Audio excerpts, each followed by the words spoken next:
January 5th, 2017, ironically, I was at the gym in the middle of a workout when my phone rang, and it was the doctor that I had just seen 2 weeks before. And she said, "Christopher, but it's confirmed, and I'm sorry, but you have cancer." And in that moment, life changed forever. Welcome back to the Slay Your Day podcast. Today, I'm excited to introduce Chris Vasami, a former pro athlete turned entrepreneur who knows what it means to overcome adversity and lead with resilience. As a father of two and a cancer survivor, his powerful insights on leadership, mindset, and health are lessons that any high performer or busy working mom can relate to, apply, and benefit from. So, Chris, welcome to the Slay Your Day podcast. Thank you so much for having me. I'm glad to be here. I feel like it is very apropos that we're doing this today. My wife has been in Europe for a week, and I have been the first string quarterback now for the week. And, waking up this morning and working out and getting the girls ready for school and back and forth, and just threw a load of laundry in. We're good to go. It's a whole new ballgame. I was actually in your position a week ago because Jared was in Dubai for about a week. So it is definitely, I give it up to all the single parents because it is, I mean, like I said, I bow down because it is definitely hard work. Not that parenting isn't, but it's just a little bit different of a ballgame if you're solo parenting. So yes, I was just there a week ago. A lot of coordination. Yes, for sure. So I want to get into this. I want to have you just introduce yourself to the ladies. You started your business at just 19 years old. So I want to ask you, what inspired you to begin your entrepreneurial journey at such a young age? It was my sophomore year of college. I was playing first base, last game of the year, and I was in a collision at first base, and it resulted in an injury that I was going to have surgery for that summer. And, the thing about baseball is that in college, by the time the season's over, it's already the beginning of June. And so I came home and was preparing for surgery, and my mom said, well, you need to get a job. Like, you're not going to sit around for 5-6 weeks and just wait for surgery to happen. And by that time, all the internships are filled up. They've already been going for a month. Anything that would be relative to what I wanted to do in terms of college was already, filled up. So I went to the computer and went to clip art and threw together a flyer, put it up around town, and for baseball lessons, and got some traction with it and really enjoyed it. And that's how Vasami training started. And from there on out, I built this clientele that was very loyal and I enjoyed working with. And so as my career transitioned from college to pro, those clients stayed with me. And as I saw my playing career winding down, I saw this entrepreneurship career winding up. And so I started working with a behavioral psychologist in terms of understanding how do we learn, how do we process, how do, boys and girls learn differently, at what ages do we start to learn differently. I wanted to know everything that was going to help me benefit a one-on-one training session with a child that I was going to be working with, whether they were 7 or 17 or, now I get to work with, college and pro players as well. And so that's how my entrepreneurial journey started. It was a forced moment that has turned into, a love. That's amazing. And what great foresight, right? From you to be able to put that together and then turn that into something that essentially turned into a lifelong career. I mean, that was really the start of it. And I want to ask you, with your experience in Division I and professional, being a professional baseball player, how did that shape your perspective? Because I would have to maybe assume or just kind of think that there's a lot of discipline and structure and commitment and leadership that goes on with professional sports. So how do you feel like that helped to develop your leadership and success in the entrepreneurial world? You start to understand that when you're a captain of your high school team, when you're the captain of your college team, and then you start to take these leadership roles as you become a professional, because that's one of the hardest transitions is in college, it's team. And Then you get drafted, and now, yes, you're on a team and you have these teammates, and you have, roommates, and you're building these bonds because you're spending literally almost every waking moment with each other. But at the same time, everybody has a goal to make it to the major leagues.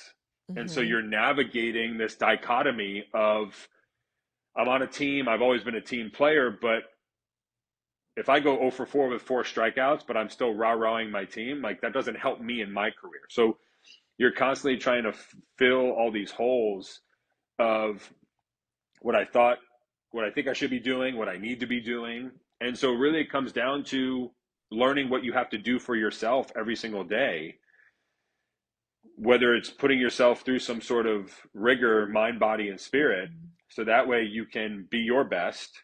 And then that way I felt like if I was my best walking into the ballpark every day, then I would be great for the people around me, and being Mm-hmm. able to lead through action, and then let my words be the compliment as opposed to the other way around.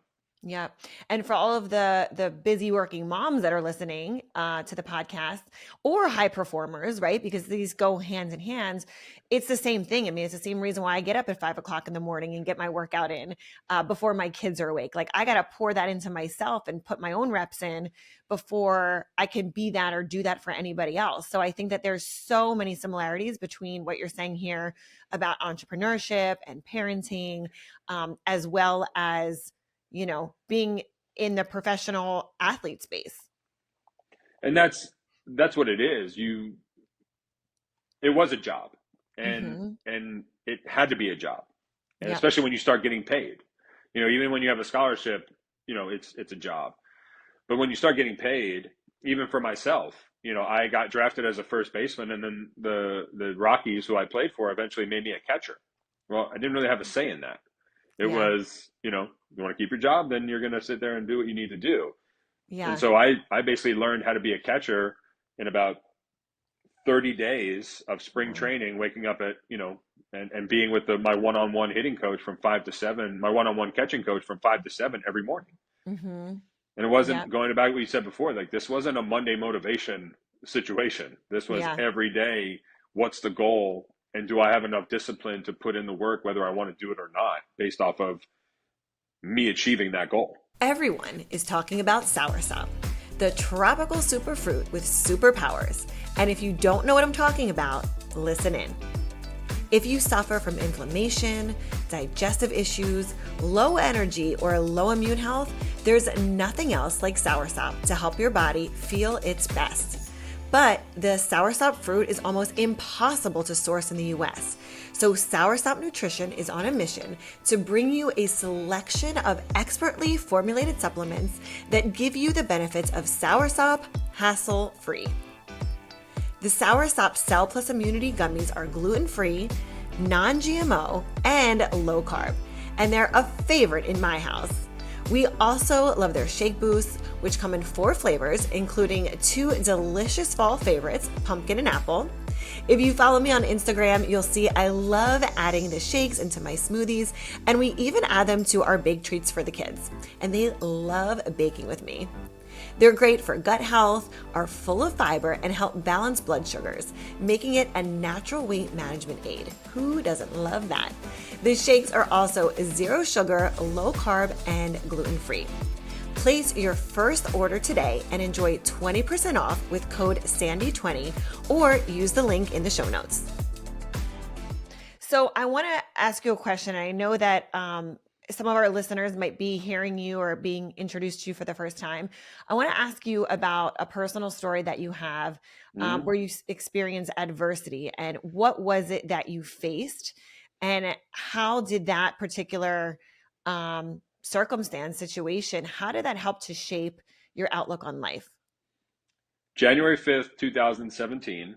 Ironically, I was at the gym in the middle of a workout when my phone rang, and it was the doctor that I had just seen 2 weeks before. And she said, "Christopher, but it's confirmed, and I'm sorry, but you have cancer."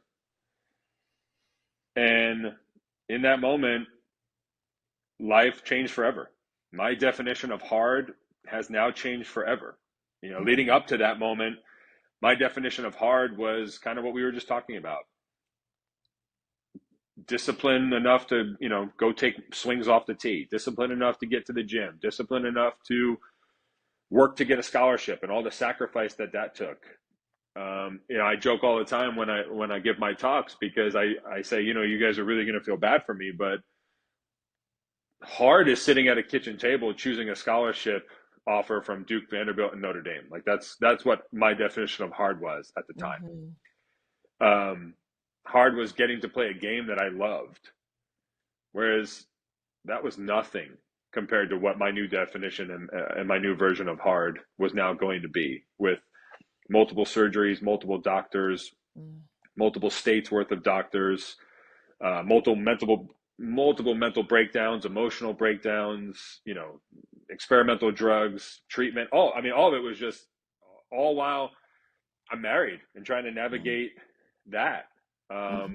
My wife and I joke all the time that we thought we were really good communicators until this happened. And we realized that there's stuff that we had to work on from a couple standpoint, and the growth that we endured and welcomed during that whole time period. And then, continuing to deal with this. And now I have kids, and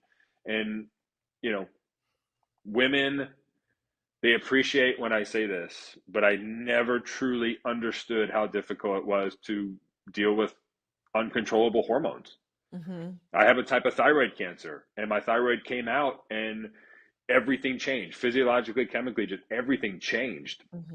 And so having to navigate and deal with that, it's been, and a piece of adversity that I never thought that I would ever have to endure. But even through that adversity, there's been so much opportunity for me to learn and grow and understand, what we as human beings are truly capable of when we run into the storm, as opposed to run away from it. Yeah, that's so powerful. And I remember I heard you speak for the first time live in 2022, so 2 years ago. And not only is your story powerful, but I feel like it really does make you take a look and evaluate what is really important, right? Because when you go, like you said, you go from thinking one thing is hard, and then you have something that in a moment changes your life completely. It really makes you look around and say, like, I what I thought was hard or what I thought was challenging, like, it completely changes. So for you, what influenced your approach in terms of now on the other side of this? What was the new outlook for you? Like, what did you now apply? Like, how did life change for you from that moment going forward? The first thing was a total perspective shift, because admittedly, I was the token victim for like the first year and a half, 2 years of my diagnosis, because I didn't know what we were doing. I didn't know how to handle it. And I was waiting for doctors in science and medicine to do their job, and nothing was working. And I was getting worse, and I was having another surgery and another treatment. And it dawned on me one day when my whole mindset and perspective shifted. I was literally walking down the street in December, and for whatever reason, I decided to take my shoes off. And so I'm literally walking barefoot in the freezing cold down the street. But it was the first time in years that I was really felt alive and aware of everything. I could feel the cold on my feet. I could feel the sun on my face. I could feel the energy from the trees, and I could hear the wind blowing in the leaves. And it was like, gosh, man, like, we're alive. Like, God has given you so many opportunities right now. Like, I could have been dead twice by now. And so I'm not going to mess this up. And so it was a total perspective shift from, like, forget, I'm done being the victim. Like, how am I going to be the victor every day now? And it was a way for me to sit there and reflect and really understand what was important, what's my purpose, and how am I going to go about designing my day now. And I came up with my 4 Gs, and they're kind of the pillars that I stand on every day. And that's grind, grit, grace, and gratitude. And every day, every piece of those things, there's an aspect to my day in every single piece. I love that. Okay, so let's say that one more time. So it's grind, grace, grit, and gratitude. That's right. I love it. Yeah. I'm writing these down. Yeah. And those are the pillars that I stand on. And it's almost like the foundation that I go back to every single day. So whether it's a choice that I'm making, or a a situation that I'm presented with, it goes back to those four things and how I'm going to live my life and be good for me so I can be good for others. And when you start to build those non-negotiables, you start to see what you are capable of in yourself and building this personal operating system. But also people start to recognize what you're doing. Mm-hmm. And they start to understand who you are and who you're becoming. You know, I love that visual of a caterpillar and a butterfly. And the caterpillar looks at the butterfly and says, "Man, you've changed." And the butterfly says, "Yeah, that's the point." Yep. And so it's having the wherewithal to be okay and understand that, you know, evolution is part of this. Yes. And so people start Absolutely. to, you know, I always tell the story that I people ask me all the time, "Well, how do you work out so hard if you're sick?" And I go, "Well, I have to work out that hard because I am sick." Mm-hmm. And so that's been one of my non-negotiables. 6 days a week, we're working out. Doesn't matter where we are, doesn't matter what we're doing. People sit there and say, "Oh, I'm getting ready to go on a trip. Hey, I'm packing." Like packing is the last thing on my mind. I'm on Google searching the nearest gym and where are we Yeah. getting our workouts in while we're away. And people then know so that instead of saying, "Are you going to work out today?" Now it's, "Well, how was your workout?" Because they just know. Yep. And so you start to implement these things in your life and you start to see that the discipline that it takes, but also the movement and the momentum that you can start to create, and it starts to feel really good. And so Yes. now, you know, in the face of adversity, you are actually using all your sunny days that you have been given to prepare for whatever storm is on the horizon. Yep. I love that. And so you mentioned your 4 G's. I'm going to go back to that for a minute. Yeah. Grind, grit, grace, and gratitude. Yes. How do you incorporate that into your life? Is it daily? Is it something that you plan out monthly? Like, what does that look like for you? It's daily. Going back to the first non-negotiable, working out 6 days a week. I mean, my life is a grind. I would be lying if I said I woke up with birds chirping every morning saying, "Oh, what a glorious morning." I'm Hmm. grateful to be here. And that's one of the first things before my feet hit the ground. I'm in full gratitude for another opportunity, another day. But my life's a grind. It's hard. You know, Hmm. my default mode now that I'm in this chronic disease is that my body wants to shut down. My energy wants to shut down. So I'm constantly doing things to build that back up and stay ahead of the game as much as I can. And So when it Go ahead. go ahead. And so, yeah, so when it comes to grit, it's a matter of in those moments where life isn't perfect and I don't feel great, how can I will my way through it?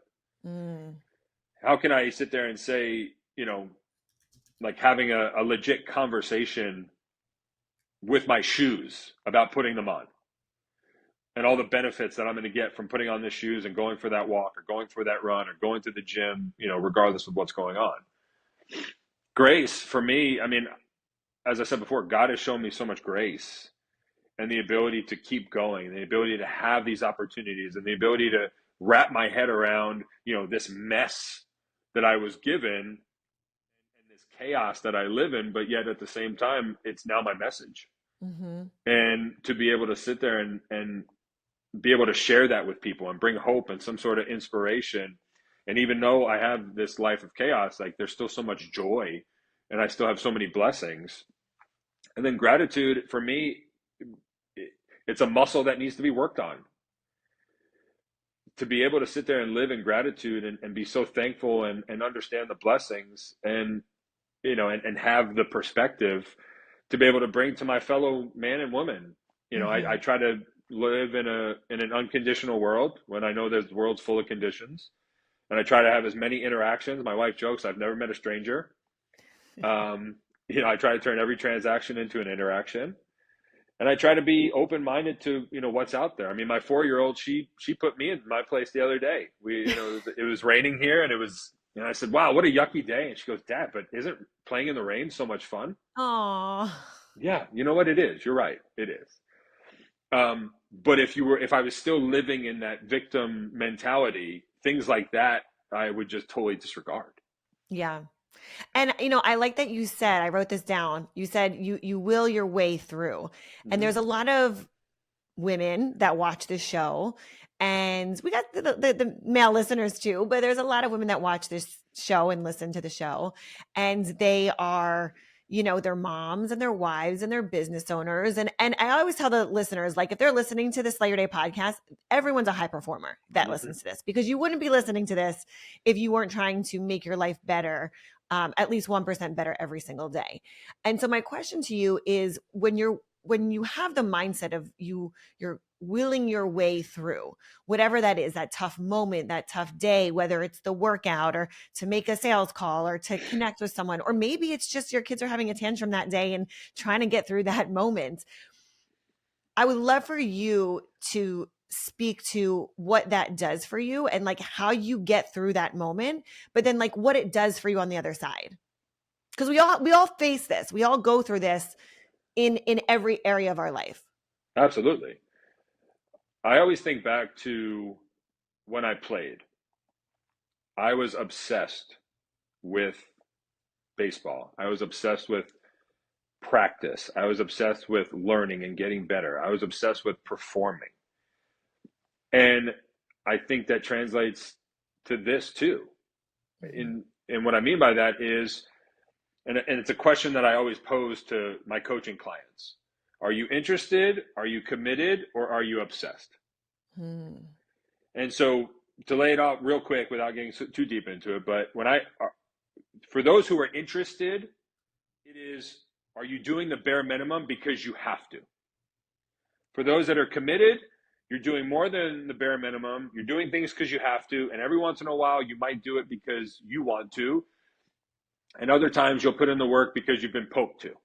Mm-hmm. And then obsessed really speaks for itself. You're doing something every single day to better yourself, better your skill, better your life, better your marriage, better, whatever it is. You're Mm-hmm. obsessed with it. Oh, And so no one has to good. tell you a thing. And the issue is that no different than we talk to high performers here. High performers bother low performers. They can't be around Yes. each other. Yep. People who are interested get bothered by people who are obsessed. They can't Mm-hmm. understand it. They're not supposed to be in the same room. Yep. So for me, I'm obsessed with the process. I have always been. I know the results are going to come. They might be pushed along the way. I might be moving the goalpost back every Mm-hmm. single month because I am achieving, and then it's a matter of push it back. Let's go. Let's go. Like the journey is the process, and you have to be obsessed with the journey, be obsessed with the process, and understand that it comes down to those pillars and those non-negotiables you have, and one of them is discipline. As I said before, like don't Monday motivate me because then Friday we're living for the weekend. Like show Right. me your daily discipline. Show me your ability to get things done because you know they're so important to you, your family, your business, your spouse, your relationship with Mm-hmm. God, whatever it is. And those Yep. people who are obsessed are the ones that are taking inventory on a daily basis, on a weekly basis, and then they're able to look themselves in the mirror and say, "Did I do everything I was supposed to this week?" So good. I So had good. I was on a call with a group, and a young gentleman, probably 25, 26, he said to me, he goes, "Chris, you talk about taking inventory. Every time I sit down to take inventory, I get distracted and it just doesn't seem to happen. Do you have any tips?" And I said, "Sure. Before I give you a tip, let me ask you a quick question. When's the last time you missed a meeting with your boss?" And he goes, "Well, I would never miss a meeting with my boss." I said, "Why are you okay missing a meeting with yourself? Put it on the That's right. calendar. That's 5:30 on right. Sunday, non-negotiable." That's And right. you made a promise to yourself. You made a deal with yourself, and hold yourself to a higher standard than you would hold your boss. Yep.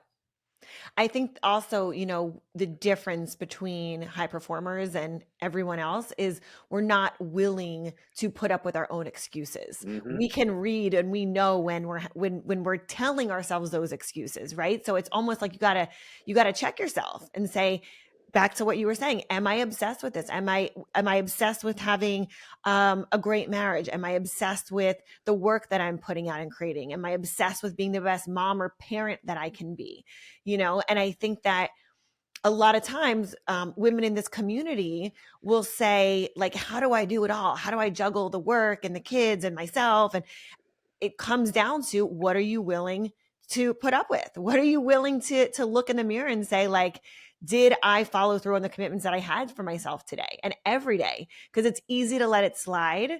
But when you can look at it and say, you know what, it doesn't need to be perfect every day, Mm-mm. but it did need to have my attention. I love that to your point of the goal might move forward, it might move backward, but like we're moving in Hmm. a direction. Yeah, a lot of times, with my coaching clients, I'll say to them, like, I want motion before emotion. Yeah. Let's work. Let's get to work. Yep.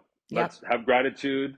How are you doing today? I'm glad to be here. I'm glad I have the opportunity. Let's do it because I can. And then, yeah, of course, let's talk about the human aspect of it. Let's talk about what's hard. Let's talk about what's bothering you. Let's talk about, that you only got 5 hours of sleep last night. Let's talk about Right. all of it, because it Yeah. all matters. It's all data that needs to be Right. understood so that Yep. you can formulate a plan to make tomorrow better. Absolutely. It is all connected.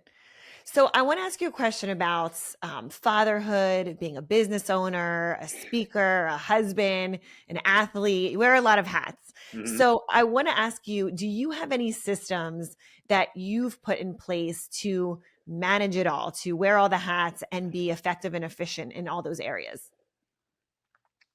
The first system would be boiling it down to what what am I in control of, Mm, and then understanding what's important.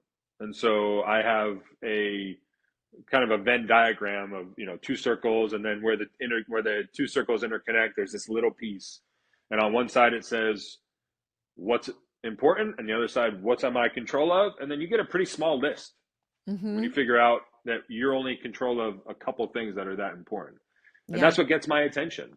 And I'm I'm happy to say, because it's a skill that I've worked at, that I've kind of brought in my bandwidth over the years. That's And smart.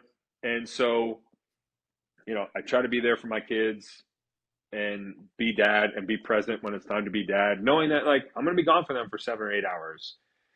And when I'm gone for 7 or 8 hours, then it's time to be on my training clients, and it's try to be on my Mhm. performance clients. And when I'm, preparing for a talk, kind of what you were saying before about 5 a.m., you know, there's rarely moments where I'm in the house with my girls and my wife where I'm upstairs working on something else. Right. Like, I just feel like if I'm here, there's going to be other times of the day that I can figure out ways to get my stuff done, aka get Hmm. up at 4:15 in the morning, go upstairs and, write for an hour, or practice my talk for an hour, or research, the next talk that I'm going to be giving, and things like that.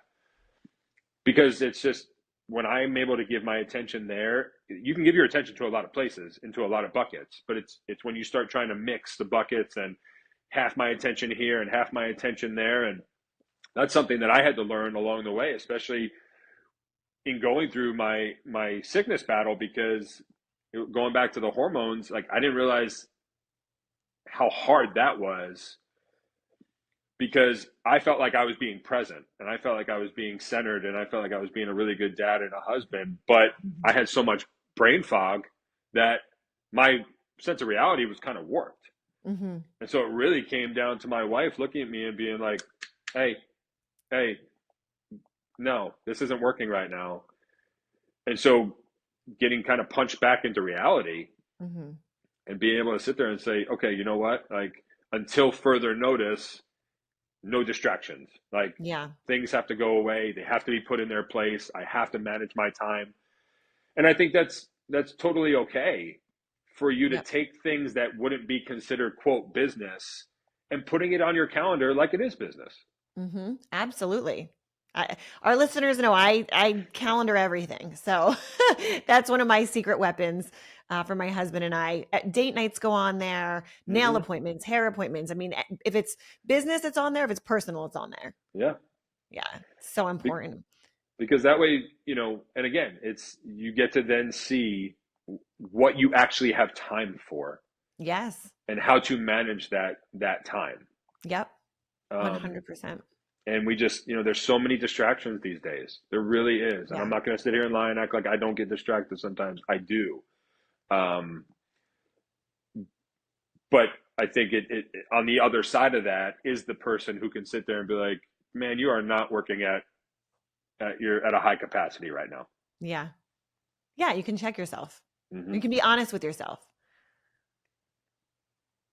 So I want to Absolutely. ask you another question about parenting, and this is Hmm. specifically about being a high performance parent. Hmm. How do you take those same lessons of leadership, of resilience, of really just essentially how you're even coaching your clients, and how do you implement that into parenthood?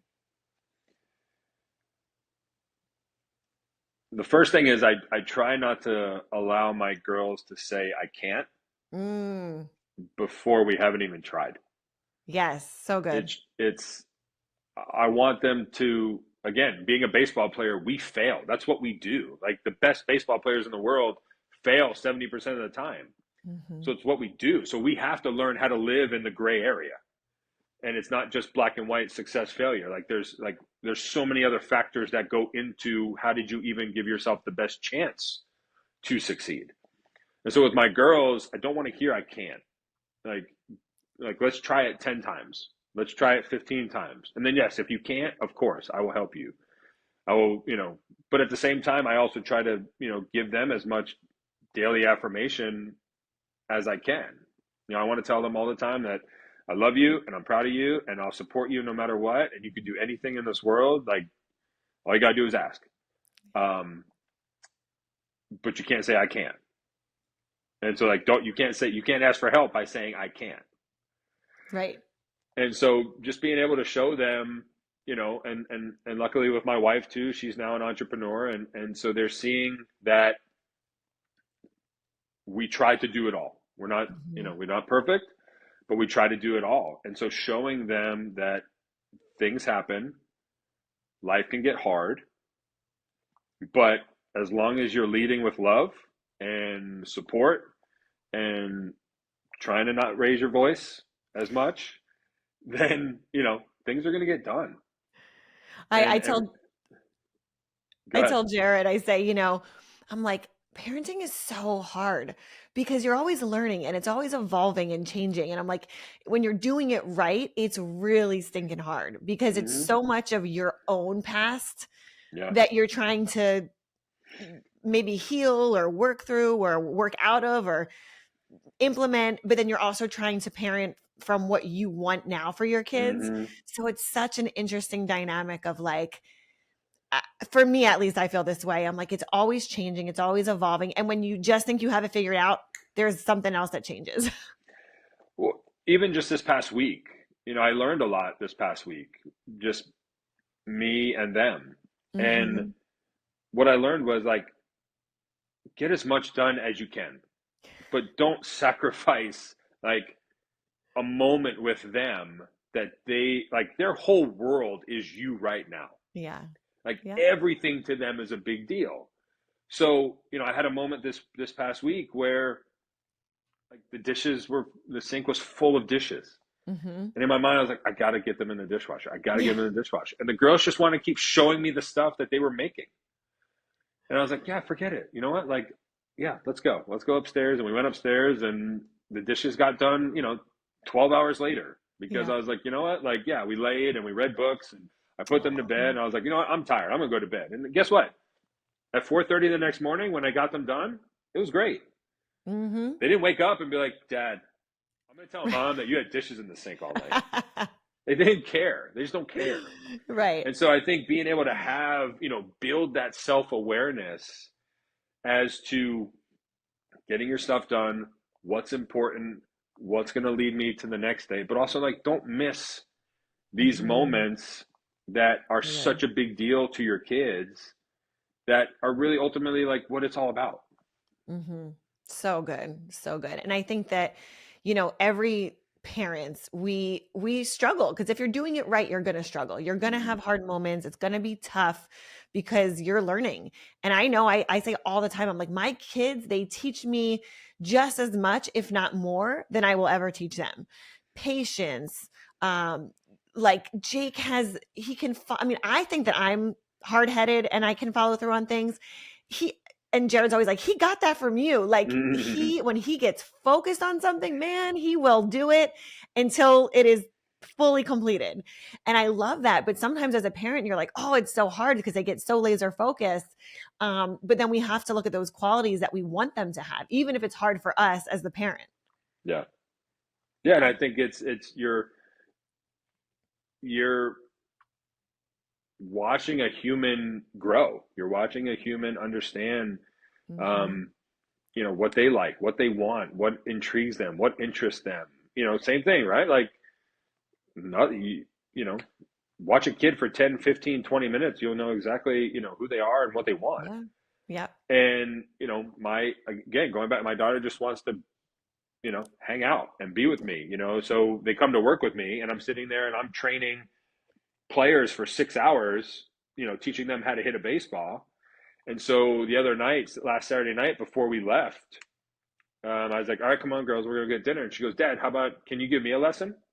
So I Oh, said, yeah, sure. So we got in the cage, and it was the first time that she ever hit a pitch ball, like, and wow. the excitement on her face. And, it was just, so now, every time we're together at the cage, she's like, Dad, can you throw me a few balls? Like, Aw, and what great quality time. And I'm sure you love it. exactly.